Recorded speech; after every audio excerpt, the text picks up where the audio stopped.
എന്താണ് സ്വാതന്ത്ര്യം? സ്വാതന്ത്ര്യം എന്ന് പറയുന്നത് ഒരു പ്രശ്നമില്ലാതിരിക്കുന്ന ഒരവസ്ഥയാണോ? സ്വാതന്ത്ര്യം എന്ന് പറയുന്നത് യാതൊരു ഉത്തരവാദിത്വവും ഇല്ലാതെ ഒരവസ്ഥയാണോ? സ്വാതന്ത്ര്യം എന്ന് പറയുന്നത് നമുക്കെല്ലാം ചെയ്യാനുള്ള ഒരു ലൈസൻസാണോ? സ്വാതന്ത്ര്യം എന്ന് പറയുന്നത് നമുക്കിപ്പോൾ ഉള്ള പ്രസൻറ്റ് അങ്ങ് അടിച്ചു പൊളിക്കുന്നതാണോ എന്നൊക്കെയുള്ള ഒരുപാട് ചിന്തകൾ പലരും സംസാരത്തിലൂടെയും ചർച്ചകളിലൂടെയൊക്കെ ചോദിക്കാറുണ്ട്. നമ്മൾ സ്വാതന്ത്ര്യത്തെക്കുറിച്ചൊക്കെ ചിന്തിക്കുന്ന ഈ സമയത്ത് സ്വാതന്ത്ര്യം എന്ന് പറയുന്നത് യഥാർത്ഥത്തിൽ നിലനിൽക്കണമെന്നുണ്ടെങ്കിൽ നമ്മൾ അടിസ്ഥാനപരമായ ഒരുപാട് ഉത്തരവാദിത്തങ്ങൾ പാലിച്ചെങ്കിൽ മാത്രമേ സാധിക്കുള്ളൂ. അതൊരു രാജ്യത്തിൻ്റെ സ്വാതന്ത്ര്യമാണെങ്കിലും ഒരു സമൂഹത്തിൻ്റെ സ്വാതന്ത്ര്യമാണെങ്കിലും ഒരു വ്യക്തിയുടെ സ്വാതന്ത്ര്യമാണെങ്കിലും ശക്തമായ ശീലങ്ങളുടെ ഒരു കോട്ട കെട്ടിക്കൊണ്ട് നിലനിൽക്കുന്ന ഒരു ജീവിതം കെട്ടിപ്പടുത്തെങ്കിൽ മാത്രമേ നമുക്ക് എൻജോയ് ചെയ്യുന്നൊരു സ്വാതന്ത്ര്യം ജീവിതകാലം മുഴുവൻ ആസ്വദിക്കാനായിട്ട് സാധിക്കുകയുള്ളൂ. ജെയിംസ് ക്ലിയറിൻ്റെ അറ്റോമിക് ഹാബിറ്റ് എന്ന് പറയുന്ന പുസ്തകം ഈ അടുത്തിടെ വായിക്കുകയുണ്ടായി. പല പ്രാവശ്യം വായിച്ചു, വീണ്ടും ഒന്നുകൂടെ അത് വായിച്ചു.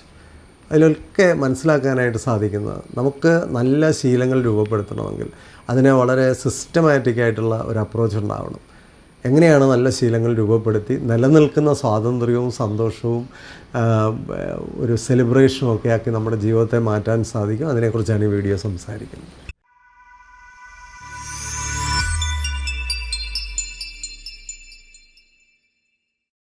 സ്വാതന്ത്ര്യത്തെക്കുറിച്ചൊക്കെ ചിന്തിക്കുന്ന ഒരു സമയമാണല്ലോ ഇപ്പം. സ്വാഭാവികമായിട്ടും ഒരു രാജ്യത്തിൻ്റെ സ്വാതന്ത്ര്യം എന്നതിനൊക്കെ അപ്പുറം നമ്മുടെ ഈ ഒരു വീഡിയോയിൽ വ്യക്തിപരമായ സ്വാതന്ത്ര്യത്തെക്കുറിച്ച് നമ്മളൊന്ന് കൂടുതൽ ചിന്തിക്കുന്നത് നന്നായിരിക്കും.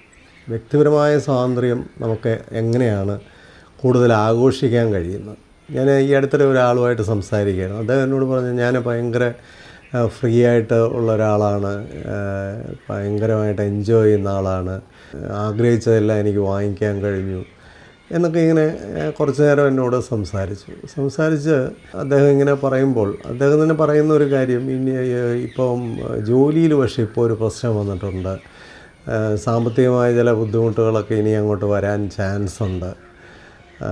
അപ്പോൾ എങ്ങനെയാണ് ഇനി അങ്ങനെ ഒരു സാഹചര്യത്തെ തരണം ചെയ്യാൻ പോകുന്നത്? അദ്ദേഹത്തിന് അതിനെക്കുറിച്ച് വലിയൊരു ഐഡിയ ഇല്ല. ഞാൻ കുറച്ച് നേരം പുള്ളിയായിട്ട് സംസാരിക്കുമ്പോൾ മനസ്സിലായത്, പുള്ളി ധാരാളം പണമൊക്കെ ഉണ്ടാക്കിയ ആളാണ്, ഒരുപാട് കാര്യങ്ങളൊക്കെ സാധിച്ചു, ഒരുപാട് കാര്യങ്ങളൊക്കെ വാങ്ങിച്ചു, ഒരുപാട് കാര്യങ്ങളൊക്കെ എൻജോയ് ചെയ്തു. പക്ഷേ അദ്ദേഹത്തിന് സേവിങ്സ് ഒന്നും ഇല്ല. അദ്ദേഹം ഉള്ളതെല്ലാം നന്നായിട്ട് സ്പെൻഡ് ചെയ്ത് ജീവിച്ച ഒരാളാണ്. രണ്ട് പ്രശ്നങ്ങളാണ് ഇപ്പോൾ ഉള്ളത്. ഒന്ന്, ആ സ്പെൻഡിങ്ങിലൂടെ അദ്ദേഹത്തിന് കിട്ടിയ ഒരു ലഹരിയുണ്ട്. അതിനിയും വരുമാനം കുറഞ്ഞാൽ അദ്ദേഹം ആ ലഹരി അദ്ദേഹത്തിന് നഷ്ടപ്പെട്ട് കഴിയുമ്പോഴുണ്ടാകുന്ന പ്രശ്നങ്ങൾ. രണ്ട്, അദ്ദേഹത്തിന് ഇനിയും വരുമാനം കുറയാൻ പോകുമ്പോൾ ഉള്ളൊരു പ്രശ്നം എന്താണെന്ന് ചോദിച്ചാൽ, പഴയ പോലൊന്നും ഇനി അദ്ദേഹത്തിന് കാര്യങ്ങൾ വാങ്ങിക്കാൻ പറ്റാതെ വരുന്നു. അപ്പോൾ വാങ്ങിക്കാൻ പറ്റാതെ വരികയും ആസ്വദിക്കാൻ പറ്റാതെ വരുമ്പോൾ അതിൽ നിന്നുണ്ടാകുന്ന നിരാശ. അപ്പോൾ സ്വാഭാവികമായിട്ടും ഈ മനുഷ്യൻ്റെ ഒരു സംസാരത്തിൻ്റെ തുടക്കത്തിൽ നിന്ന് സംസാരത്തിൻ്റെ അവസാനം എത്തിയപ്പോൾ അദ്ദേഹം തന്നെ ഒരു ഭീഷണിയിലാണ് എന്ന് അദ്ദേഹം സ്വയം പറയുകയാണ്.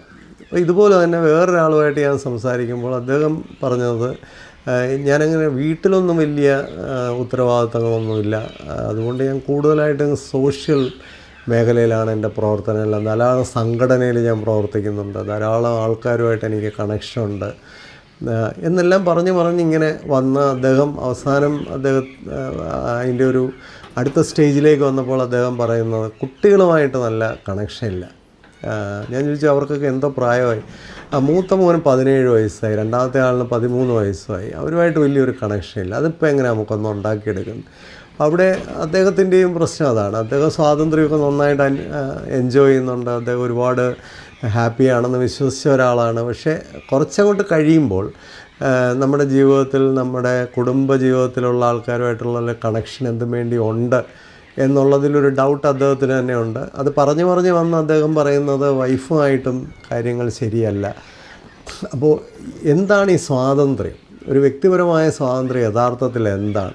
ജെയിംസ് ക്ലിയറിൻ്റെ അറ്റോമിക് ഹാബിറ്റ്സ് എന്ന് പറയുന്നൊരു പുസ്തകമുണ്ട്. ഈ പുസ്തകം വായിക്കുമ്പോൾ നമ്മൾ മനസ്സിലാക്കുന്നത്, യഥാർത്ഥ സ്വാതന്ത്ര്യം എന്ന് പറയുന്നത് നമ്മളുടെ ജീവിതത്തിൻ്റെ ഒരു കൺട്രോൾ നമ്മളിൽ നിലനിർത്തുമ്പോഴാണ്. അല്ലെങ്കിൽ നമ്മളുടെ റെസ്പോൺസിബിലിറ്റീസിനെ കൃത്യമായി നമ്മൾ ആചരിക്കുമ്പോൾ, അല്ലെങ്കിൽ കൃത്യമായി പരിപാലിക്കുമ്പോൾ, മെയിൻറ്റെയിൻ ചെയ്യുമ്പോൾ, സസ്റ്റെയിൻ ചെയ്യുമ്പോൾ, അതിനെ ആവശ്യ സമയത്ത് പിന്നെ ചേഞ്ച് ചെയ്യുമ്പോഴും ഒക്കെയാണ് യഥാർത്ഥത്തിലുള്ളൊരു സ്വാതന്ത്ര്യം നമുക്ക് ആചരിക്കാനായിട്ട് പറ്റുന്നത്, അല്ലെങ്കിൽ നമുക്ക് അനുഭവിക്കാനായിട്ട് പറ്റുന്നത്.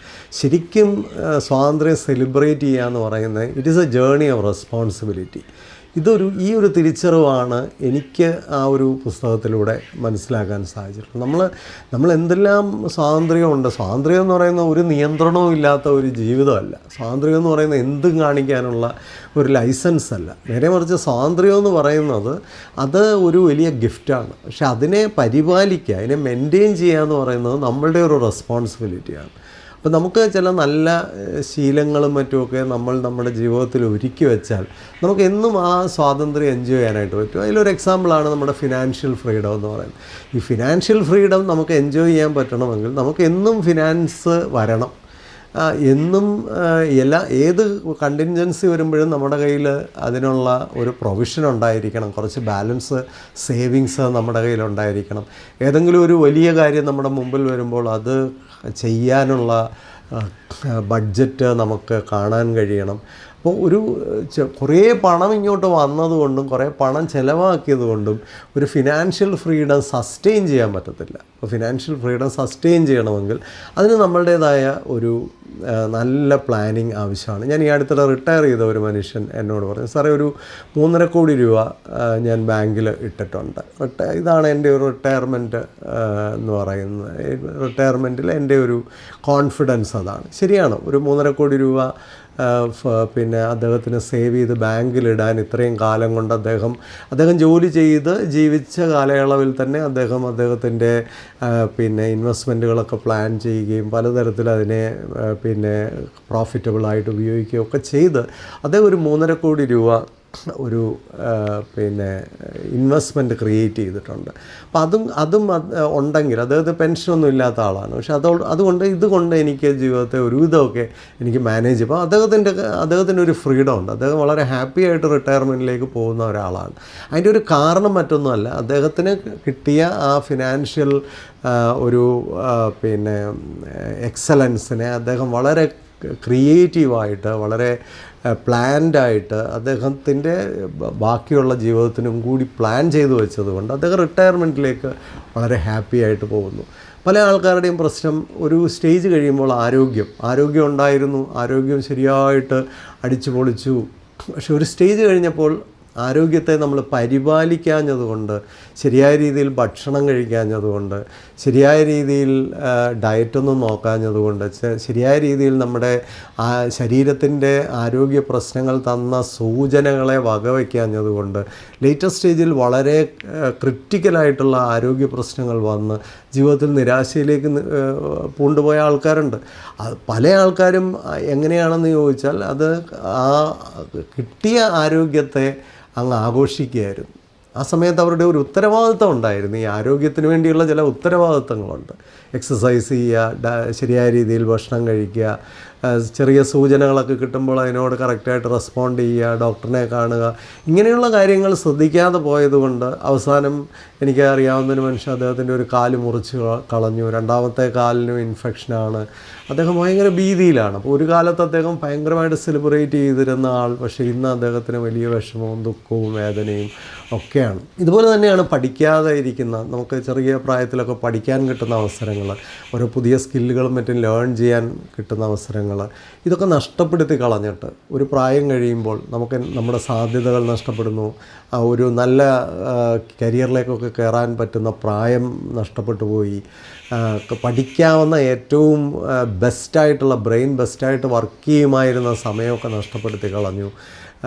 അതിനുള്ള ഓപ്പർച്യൂണിറ്റീസ് എല്ലാം കളഞ്ഞു. പിന്നെ അതെല്ലാം സ്വാതന്ത്ര്യമാണ്, അല്ലെ ഇതെല്ലാം ഭയങ്കര ഫ്രീഡമായിരുന്നു, ഞാൻ ഭയങ്കര ഫ്രീഡം എൻജോയ് ചെയ്തു. അപ്പോൾ വാട്ട് ഈസ് ഫ്രീഡം? ഇതാണ് നമ്മൾ വീണ്ടും ഈ ഒരു പിന്നെ വീഡിയോയിൽ ചിന്തിക്കാൻ ആഗ്രഹിക്കുക. ഫ്രീഡം എന്ന് പറയുന്നത് നമ്മൾ കൾട്ടിവേറ്റ് ചെയ്യുന്ന ചില റെസ്പോൺസിബിലിറ്റീസും കൂടെ ചേർന്നതാണ്.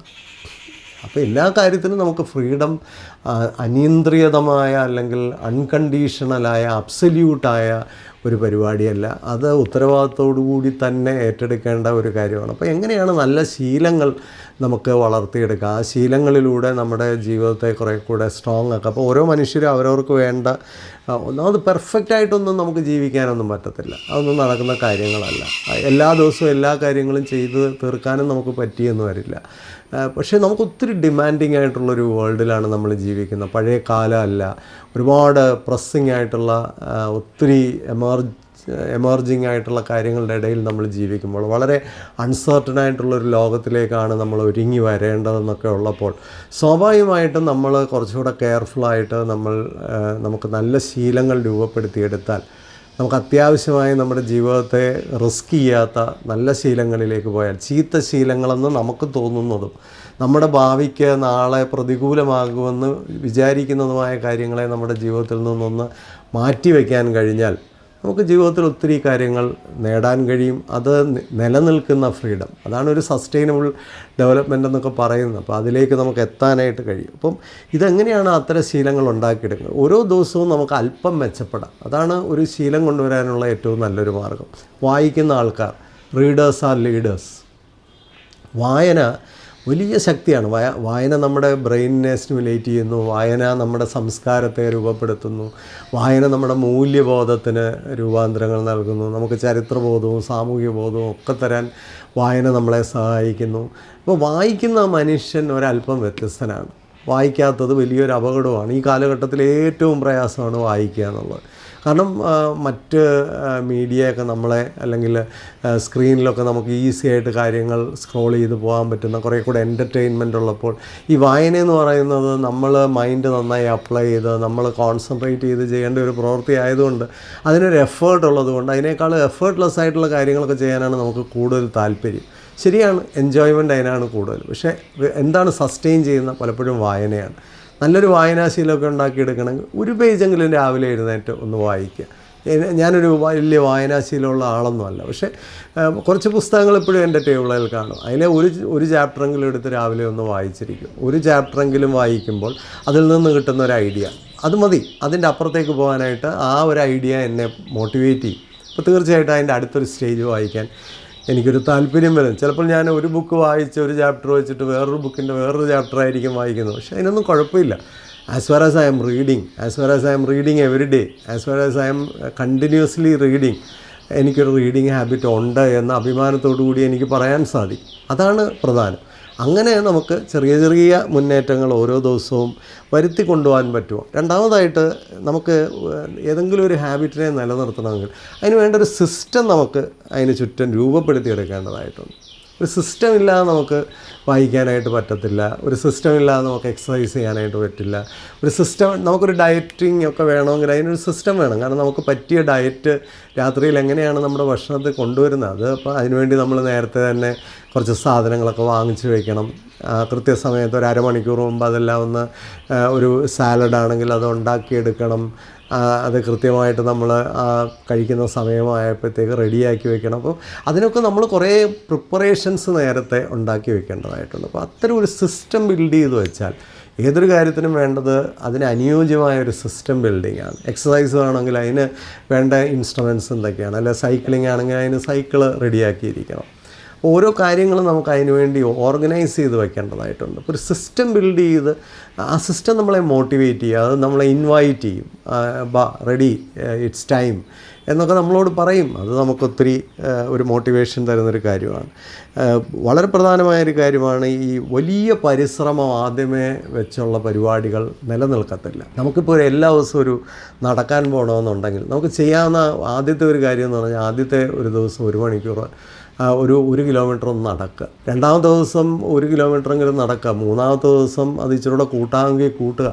അപ്പോൾ സ്ഥിരമായിട്ട് ഒരു ചെറിയ ദൂരമെങ്കിലും നടക്കാൻ ശ്രമിക്കുക. നടന്ന് അത് നമ്മളിൽ ഒരു ശീലമായിട്ട് പതുക്കെ രൂപപ്പെട്ടുള്ളൂ. പക്ഷേ പ്രധാന പ്രശ്നം എന്ന് പറയുന്നത് ആദ്യത്തെ കുറച്ച് ദിവസങ്ങൾ കണ്ടിന്യൂസ് ആയിട്ട് ആ ഒരു പ്രക്രിയയിൽ നിൽക്കാൻ നമുക്ക് കഴിയുന്നുണ്ട്. ഞാൻ പഠിക്കാനൊക്കെ ആഗ്രഹിക്കുന്ന കുട്ടികളോട് പറയും, നിങ്ങൾ പഠിക്കുകയൊന്നും വേണ്ട, just go there and sit.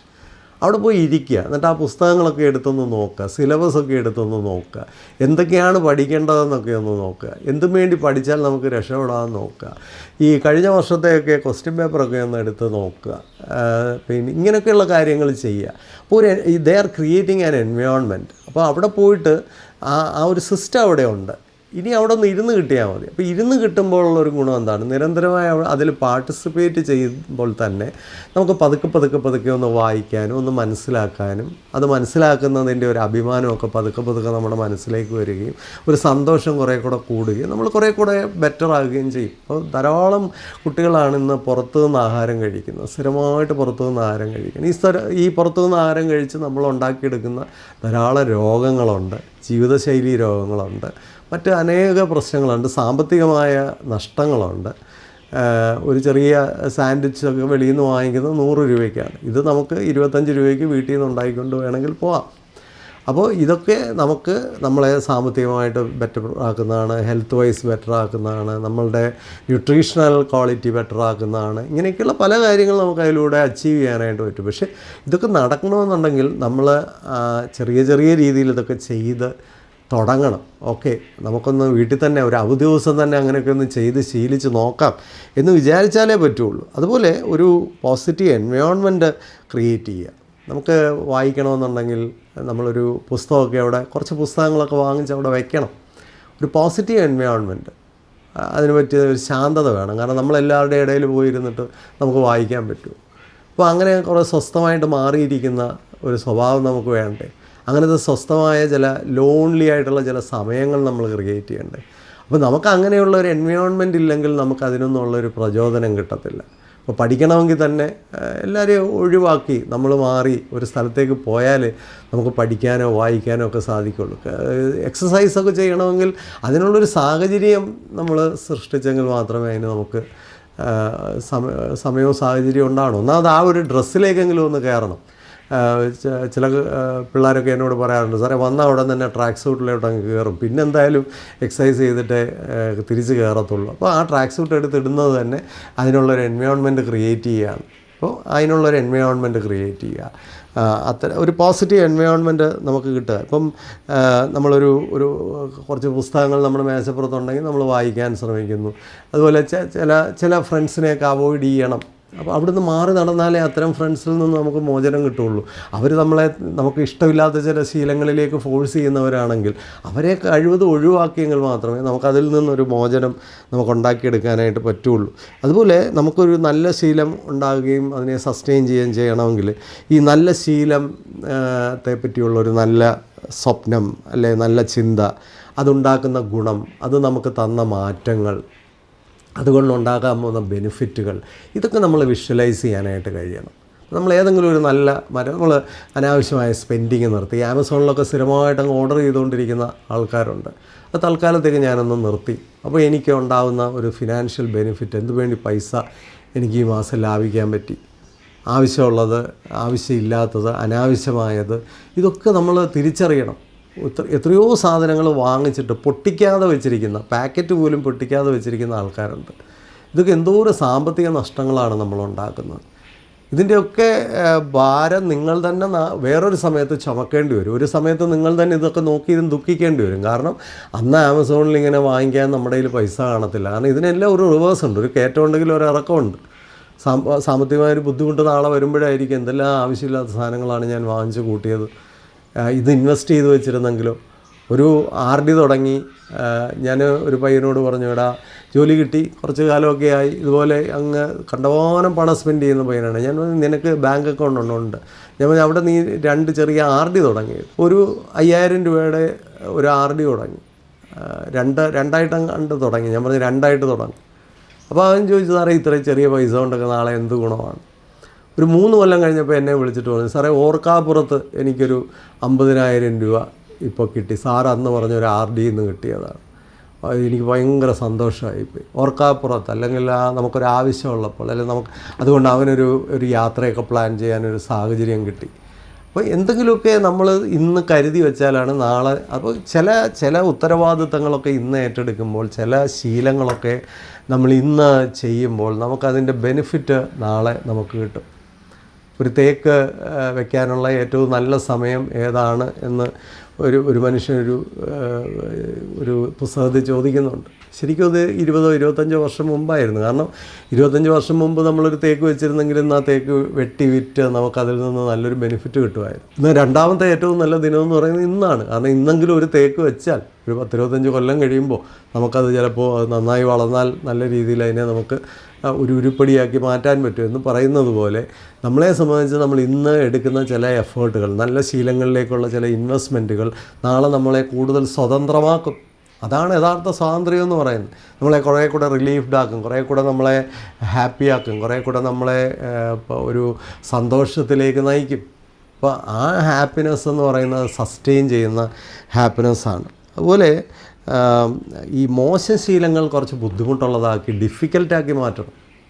നമുക്ക് എന്തെങ്കിലും മോശം ശീലങ്ങളിൽ നിന്ന് രക്ഷ നേടണമെന്നുണ്ടെങ്കിൽ we have to make such kind of things difficult.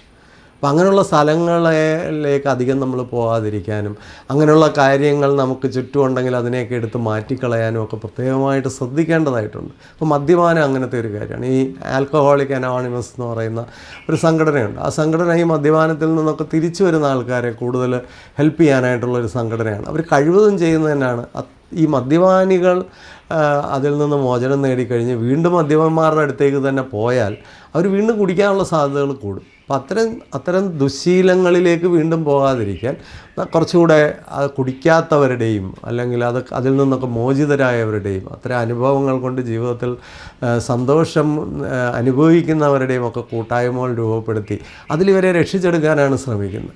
നമുക്കൊരു പഠിക്കണമെന്നുണ്ടെങ്കിൽ നമ്മൾ പഠിക്കണം. ഇത്രയും കാലം ഉഴപ്പി നടന്നു. അപ്പോൾ ഉഴപ്പന്മാരുടെ അടുത്തേക്ക് പിന്നെയും പോയാൽ നമുക്ക് പഠിക്കാനായിട്ട് പറ്റില്ല. അപ്പോൾ പഠിക്കണമെന്ന് ആഗ്രഹമുണ്ടെങ്കിൽ പഠിക്കുന്ന ഒരാളുമായിട്ട് കൂടുതലൊന്ന് സമ്പർക്കത്തിലേക്ക് വരാനും അങ്ങനെയുള്ള ഒരാളുമായിട്ട് കൂടുതലൊന്ന് സംസാരിക്കാനും ഒക്കെ ശ്രമിച്ചാൽ നിങ്ങൾക്ക് ജീവിതത്തിലൊരു നല്ല മാറ്റം ഉണ്ടാവണമെന്നുണ്ടെങ്കിൽ മാറ്റം വന്ന ഒരു 4 പേരുമായിട്ട് ഇടപെട്ടാൽ മതി. നമ്മൾ വീണ്ടും നാറ്റം വന്നവരുടെ കൂടാണ് ഇടപെടുന്നതെങ്കിൽ വീണ്ടും നമുക്ക് നാറ്റമേ ഉണ്ടാവുള്ളൂ. മാറ്റം വേണമെങ്കിൽ മാറ്റം വന്നവരുമായിട്ട് നമ്മൾ ഇടപെടേണ്ടതായിട്ടുണ്ട്. എങ്കിൽ മാത്രമേ നമുക്ക് ആ ഒരു മാറ്റം സൃഷ്ടിച്ചെടുക്കാനായിട്ട് പറ്റുള്ളൂ. അപ്പം ദുശ്ശീലങ്ങൾ വരാതിരിക്കാൻ അത്തരം സാഹചര്യങ്ങളെ നമ്മൾ കഴിവതും ഡിഫിക്കൽട്ടാക്കി മാറ്റുക. അത്തരം സാഹചര്യങ്ങളിൽ നിന്ന് കഴിവതും ഒഴിഞ്ഞു മാറി നിൽക്കുക. കൂടുതൽ നമ്മൾ നല്ല ശീലങ്ങളിലേക്ക് പോകുമ്പോൾ ഈ ദുശ്ശീലങ്ങൾക്കുള്ള സാഹചര്യം കഴിവതും ഒഴിവാകും. പ്രത്യേകിച്ച് സ്ക്രീൻ ടൈം കൂടുന്നു എന്ന് കാണുമ്പോൾ തന്നെ നമ്മൾ എന്ത് ചെയ്യണം? നമ്മൾ ആ 24 മണിക്കൂർ ഈ പെട്ടിയും പൊക്കിക്കൊണ്ട് നടക്കുന്ന രീതി അങ്ങ് നിർത്തുക. നമ്മൾ ആ സ്ക്രീനൊക്കെ അത്യാവശ്യം ഒന്ന് ഉപയോഗിച്ചു ഈ സാധനം എടുത്ത് മാറ്റി വെച്ചേക്കുക. ഇത് കഴിഞ്ഞ് നമ്മുടെ മറ്റ് ജോലികളിലേക്ക് അങ്ങ് വ്യാപൃതമാകുക. നമുക്ക് ശരിക്കും നല്ല ജോലികൾ ആവശ്യമുണ്ടെങ്കിൽ ഒരു പ്രശ്നമില്ല. ഇപ്പോൾ ഞാൻ ഈ അടുത്തിടെ ഒരു വീഡിയോയിൽ കേട്ടാണ് 90 മിനിറ്റിൽ കൂടുതൽ ഒരു സ്ഥലത്ത് ഇരുന്ന് നിങ്ങൾ എന്തെങ്കിലും ചെയ്യുന്നത് നിങ്ങളുടെ ഹാർട്ടിനും നിങ്ങളുടെ ബോഡിക്കും ഒന്നും നല്ലതല്ല. പ്രത്യേകിച്ച് 50 വയസ്സ് കഴിഞ്ഞവർ ഈ കാര്യത്തിൽ കൂടുതൽ ശ്രദ്ധിക്കുക എന്നൊക്കെ ഒരു ഡോക്ടർ പറയുന്നത് കേട്ടു. അപ്പോൾ ഞാൻ ഇതിനെപ്പറ്റിയൊക്കെ കൂടുതൽ മനസ്സിലാക്കിയപ്പോൾ ഞാൻ പ്രത്യേകമായിട്ട് മനസ്സിലാക്കുന്നൊരു കാര്യം, ഞാൻ 1 മണിക്കൂർ കഴിയുമ്പോൾ എപ്പോഴും എഴുന്നേറ്റ് വേറൊരു ജോലിയിലേക്ക് പോകും. അത് ഫിസിക്കലി ഇൻവോൾവ് ആയിട്ടുള്ളൊരു ജോലിയായിരിക്കും. അപ്പോൾ എപ്പോഴും 1 മണിക്കൂർ കഴിയുമ്പോൾ ഇച്ചിരി ഫിസിക്കലായിട്ടുള്ള എന്തെങ്കിലും ഒരു കാര്യം ചെയ്യാനോ അല്ലെങ്കിൽ ഒന്ന് ഏതെങ്കിലും വേറൊരു കാര്യത്തിലേക്ക് പോകാനോ ഒക്കെ സ്ഥിരമായിട്ട് ഇങ്ങനെ ശ്രമിക്കാറുണ്ട്. അപ്പോൾ അത് എന്തിനാണെന്ന് ചോദിച്ചാൽ ആ ഒരു 90 മിനിറ്റൊക്കെയുള്ള അല്ലെങ്കിൽ 2-3 മണിക്കൂർ ഒരുമിച്ചിരിക്കുന്ന ആ ശീലത്തെ അതിജീവിക്കാൻ വേണ്ടിയാണ്. അപ്പോൾ അവിടെ നമുക്ക് കൂടുതൽ തടസ്സം നിൽക്കുന്നൊരു സാധനം ഈ വീഡിയോ കണ്ടുകൊണ്ടിരിക്കുക, സിനിമ കണ്ടുകൊണ്ടിരിക്കുക. അപ്പോൾ അതുപോലുള്ള പരിപാടികൾ, ലോങ് ആയിട്ടുള്ള പരിപാടികളൊക്കെ നമ്മൾ നിർത്തിയിട്ട് എന്തെങ്കിലും ഒരു ചെറിയ കാര്യമൊക്കെ കണ്ടു ഒരു ചെറിയ ജോബൊക്കെ അതിൽ ചെയ്ത് കഴിഞ്ഞാൽ അന്നേരം തന്നെ അവിടുന്ന് എഴുന്നേക്കാനുള്ള സാഹചര്യങ്ങൾ കൃത്യമായി സൃഷ്ടിക്കുകയാണ്, ബോധപൂർവം സൃഷ്ടിക്കുകയാണ്. നമുക്ക് രക്ഷപ്പെടണമെങ്കിൽ വേറെ വഴിയില്ല. അതുപോലെ ഏറ്റവും പ്രധാനമായ ഒരു കാര്യം നിലനിർത്തുക എന്നുള്ളതാണ്. ശീലങ്ങൾ നിലനിർത്തിക്കൊണ്ടേയിരിക്കുക. ഒരു ദിവസം ഒന്നും ചെയ്യാൻ പറ്റില്ല, കുഴപ്പമൊന്നുമില്ല. നിങ്ങൾക്കിപ്പോൾ ഒരു ദിവസം ഒന്ന് എക്സസൈസ് ചെയ്യാൻ പറ്റിയില്ല, ഒരു ദിവസം നിങ്ങൾക്കൊന്ന് പഠിക്കാൻ പറ്റിയില്ല, ഒരു ദിവസം നിങ്ങൾക്ക് ഡയറ്റൊന്നും നോക്കാൻ പറ്റില്ല, ഒരു പ്രശ്നമില്ല. പക്ഷെ അത് 2 ദിവസം ആകാതിരിക്കാൻ പ്രത്യേകം ശ്രദ്ധിക്കുക. ഇവിടെയാണൊരു വിസ്റ്റം നമ്മളെ മാനേജ് ചെയ്യേണ്ടത്. അത് 2 ദിവസമായി കഴിഞ്ഞാൽ 3-ാമത്തെ ദിവസവും ആ ലെവലിലേക്ക് പോകാനുള്ള സാധ്യത വളരെ കൂടുതലാണ്. അപ്പോൾ 2 ദിവസം ആക്കാതിരിക്കാൻ പ്രത്യേകം ശ്രദ്ധിക്കുക. എല്ലാ ദിവസവും നമുക്ക് എല്ലാ കാര്യമൊന്നും ചെയ്യാൻ പറ്റിയെന്ന് വരില്ല. നമ്മളാരും അത്ര പെർഫെക്റ്റായിട്ട് ഓടേണ്ട ആൾക്കാരുമല്ല. അതൊക്കെ വേറൊരു തരത്തിൽ സ്ട്രെസ് ഉണ്ടാക്കുന്ന കാര്യങ്ങളാണ്. അപ്പോൾ ഒരു ദിവസം ഒരു കാര്യത്തിനും ചെയ്യാൻ പറ്റില്ല, നോ പ്രോബ്ലം. ചിലപ്പോൾ നമുക്ക് അതിനിടയിൽ വേറെ ഗസ്റ്റ് വന്നെന്നിരിക്കും, പല കാര്യങ്ങളിൽ ഇൻവോൾവ് ആയി. ഒരു ദിവസം നമുക്ക് പഠിക്കാൻ പറ്റില്ല, it's quite okay, no problem. പക്ഷേ അതിൻ്റെ അടുത്ത ദിവസം എന്തായാലും നാളെ അത് മിസ് ചെയ്യരുത്. അതിന് ആ സാഹചര്യം ഇനി അനുകൂലം അല്ലെങ്കിലും നമ്മളതിനെ അനുകൂലമാക്കിക്കണം. എങ്കിലേ നമുക്ക് അൾട്ടിമേറ്റ് ഫ്രീഡത്തിലേക്ക് നാളെ എത്താൻ പറ്റുള്ളൂ. കാരണം ഇല്ലെങ്കിൽ നമ്മളിതിൻ്റെ അടിമയായി പോകും. അപ്പം മോചനം വേണമെന്നുണ്ടെങ്കിൽ രണ്ടാമത്തെ ദിവസം ഈ ഫോൾട്ട് റിപ്പീറ്റ് ചെയ്യാതെ, അല്ലെങ്കിൽ അത്തരം ഒരു ശീലത്തെ രൂപപ്പെടുത്തുന്നതിൽ നിന്ന് രണ്ടാമത്തെ ദിവസമെങ്കിലും നമ്മൾ തടസ്സപ്പെടാതിരിക്കാൻ പ്രത്യേകമായിട്ട് ശ്രമിക്കുക. അതുപോലെ നമ്മുടെ വ്യക്തിത്വവുമായിട്ട് നമ്മുടെ ശീലങ്ങളെ കണക്ട് ചെയ്യുക, അത് വളരെ ആവശ്യം. ഞാൻ വായിക്കുന്ന ഒരാളാണ് എന്നൊക്കെ ഞാൻ തന്നെ അങ്ങ് പറഞ്ഞു കഴിഞ്ഞാൽ എനിക്ക് പിന്നെ വായിക്കാതിരിക്കാൻ പറ്റത്തില്ല. ഞാൻ പഠിക്കുന്ന ഒരാളാണ്, ഞാൻ ആരോഗ്യം സംരക്ഷിക്കുന്ന ഒരാളാണ്, ഞാൻ നല്ല ഭക്ഷണശീലമുള്ള ഒരാളാണ്, ഞാൻ നല്ല ചില പ്രവർത്തനങ്ങളുള്ള ആളാണ് എന്നൊക്കെ നമുക്ക് നമ്മളെ തന്നെ വിലയിരുത്താൻ കഴിയണമെങ്കിൽ, മറ്റുള്ളവർ നമ്മളെക്കുറിച്ച് എന്ത് പറയുന്നു എന്നുള്ളതല്ല, നമ്മൾ നമ്മളെക്കുറിച്ച് എങ്ങനെയാണ് വിലയിരുത്തുന്നത്, ദാറ്റ്സ് വെരി ഇമ്പോർട്ടൻറ്റ്. അതിന് നമുക്ക് കഴിഞ്ഞാൽ നമ്മുടെ പേഴ്സണാലിറ്റിയുമായി കണക്റ്റായി പിന്നെ നമുക്ക് അതിൽ നിന്നൊന്നും മാറി വേറൊരു പേഴ്സണാലിറ്റി ആവാൻ പറ്റില്ല. ഇതൊരു എന്താ പറയണേ, ഒരു സെൻറ്റിമെൻറ്റ്സാണ്. നമ്മളും നമ്മുടെ പേഴ്സണാലിറ്റിയുമായിട്ട് ഉള്ളൊരു ഇൻറ്റിമസിയാണ്. ആ പേഴ്സണാലിറ്റിയെ നമ്മളിങ്ങനെ താലോലിച്ചും സ്നേഹിച്ചും ഒക്കെ തുടങ്ങുന്നതിൻ്റെ അതൊരു സെൽഫ് ലവ് ആണ്. ഞാൻ എൻ്റെ പേഴ്സണാലിറ്റി ഇങ്ങനെയൊക്കെ ക്വാളിഫൈ ചെയ്യുന്നു. അപ്പോൾ പിന്നെ അതിനനുസരിച്ച് ഞാൻ ജീവിക്കാനായിട്ട് ഞാനും രൂപപ്പെടുന്നു. അതിനുവേണ്ടി കൺസിസ്റ്റൻ്റായിട്ട് നമ്മൾ ശ്രമിക്കുക, നല്ല നല്ല ഹാബിറ്റുകൾ രൂപപ്പെടുത്തുക. ഈ ഹാബിറ്റുകളാണ് അൾട്ടിമേറ്റ്ലി നമ്മളെ സ്വാതന്ത്ര്യത്തിലേക്ക് നയിക്കുന്നത്. നല്ല ഹാബിറ്റുകളുടെ ഒരു കൺട്രോളിൽ നമ്മൾ നിന്ന് കഴിഞ്ഞാൽ, നല്ല ഹാബിറ്റുകൾക്കകത്ത് നമുക്ക് നന്നായിട്ട് ഫങ്ഷൻ ചെയ്ത് കഴിഞ്ഞാൽ, അതിനെ നമുക്ക് സ്ഥിരമായി സസ്റ്റെയിൻ ചെയ്യാൻ ഉള്ള ഒരു ഓട്ടോണമിയിലേക്ക് നമ്മൾ വന്നു കഴിഞ്ഞാൽ പിന്നെ ഹാബിറ്റൊന്നും നമുക്ക് നോക്കുകയേ വേണ്ട. കാരണം അതൊക്കെ ഓട്ടോമാറ്റിക്കായിട്ട് അങ്ങ് സംഭവിക്കുകയും നമ്മുടെ ബ്രെയിനും നമ്മുടെ എഫേർട്ടും നമ്മുടെ പേഴ്സണാലിറ്റിയും ഒക്കെ കുറേ കൂടെ വലിയ കാര്യങ്ങളിലേക്ക് നമുക്ക് ഇൻവെസ്റ്റ് ചെയ്യാനായിട്ട് പറ്റും. അപ്പോൾ ഒരിക്കൽ നമുക്കൊരു ഫൗണ്ടേഷണൽ ഹാബിറ്റ്സൊക്കെ നമ്മൾ കൊടുത്തു കഴിഞ്ഞാൽ അതൊക്കെ ഓട്ടോമാറ്റിക്കായിട്ട് അത് ടേക്ക് കെയർ ചെയ്തോളും. നമുക്ക് കുറച്ചുകൂടെ വലിയ കാര്യങ്ങളിലൊക്കെ ഇടപെടാനും കുറച്ചുകൂടെ വലിയ കാര്യങ്ങൾ അച്ചീവ് ചെയ്യാനും സാധിക്കും. അപ്പോൾ ഗ്രേറ്റ് അച്ചീവേഴ്സായി മാറുന്നത് യഥാർത്ഥത്തിൽ ഫ്രീഡമൊക്കെ ലൈഫിൽ എൻജോയ് ചെയ്യുന്ന ആരാണെന്ന് ചോദിച്ചാൽ നല്ല നല്ല ഹാബിറ്റുകൾ റെസ്പോൺസിബിളായിട്ട് അടിത്തട്ടിൽ ക്രിയേറ്റ് ചെയ്ത മനുഷ്യരാണ്. അതിന് നിങ്ങൾക്ക് എല്ലാവർക്കും സാധിക്കട്ടെ. ഞാനും നിങ്ങളോടൊപ്പം ഈ പരിശ്രമത്തിലാണ്. ഒരുമിച്ച് നമുക്ക് നല്ല ഹാബിറ്റുകൾ ക്രിയേറ്റ് ചെയ്ത് കുറച്ചുകൂടെ മെച്ചപ്പെട്ട ജീവിതത്തിന് വേണ്ടി കുറച്ചുകൂടി ഇഫക്റ്റീവായ മാനിഫെസ്റ്റേഷന് വേണ്ടി ശ്രമിക്കാം. എല്ലാവർക്കും സന്തോഷം നേരുന്നു. ഇത് ഇഷ്ടപ്പെട്ടെങ്കിൽ മറ്റുള്ളവർക്കൂടെ ഷെയർ ചെയ്ത് കൊടുക്കുക. നല്ല നല്ല ചർച്ചകളൊക്കെ ഇതിൽ നടത്തുകയും കമൻസൊക്കെ ഇടുകയും കൂടുതൽ പേരെ ഇത് ഇൻട്രൊഡ്യൂസ് ചെയ്ത് കൊടുക്കുകയൊക്കെ ചെയ്യുന്ന എല്ലാ ഫ്രണ്ട്സിനും എൻ്റെ നന്ദി അറിയിക്കുന്നു. Happy living.